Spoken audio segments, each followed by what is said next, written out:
बिस्मिल्लाहिर्रहमानिर्रहीम। अस्सलामुअलैकुम। मैं हूँ सुमेरा सुलेमान और आप देख रहे हैं JNN न्यूज़। देहाती ख़वातीन किचन बनाने का अनोखा फ़न रखती हैं। देहातों में बनाए गए कच्ची मिट्टी के किचन अपनी मिसाल आप हैं।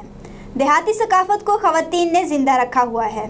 मज़ीद जानते हैं आबिद एजाज से। शहरों में लाखों रुपए से बनाए जाने वाले जदीद तरीन बावर्ची खानों की बजाय देहाती ख़वातीन खुद ही कच्ची मिट्टी से चूल्हा चौकी तैयार कर लेती हैं। हवा को रोकने के लिए 2 दीवारें और बेल बूटों से सजा ये चूल्हा भी सौगढ़ ख़वातीन के शौक की दास्तान खुद सुना रहे हैं। देहातियों के बावर्ची खाने अमूमन किसी दीवार के साथ खुले आसमान तले बगैर किसी छत के बनाए जाते हैं, जो गर्मी और सर्दी दोनों मौसमों में इस्तेमाल होते हैं। तंदूर नुमा चूल्हा भी 2 in 1 की मिसाल है। पहले सालन बनाए, फिर उसे तंदूर का काम लेकर रोटियां लगा लें। इसके साथ दूध उबालने और मिर्च मसाला रखने के खाने भी बड़ी मुशक्कत से बनाए जाते हैं, जो घर में आने वालों की तवज्जो का मरकज होते हैं। कहते हैं अगर खालिस सकाफत की झलक शहरों से दूर देहातों में देखने को मिलती है, ये देहाती ख़वातीन भी अपनी सकाफत को जिंदा रखने में अपना अहम किरदार अदा कर रही हैं। कैमरा टीम के साथ आबिद एजाज, JNN न्यूज़, सादकाबाद।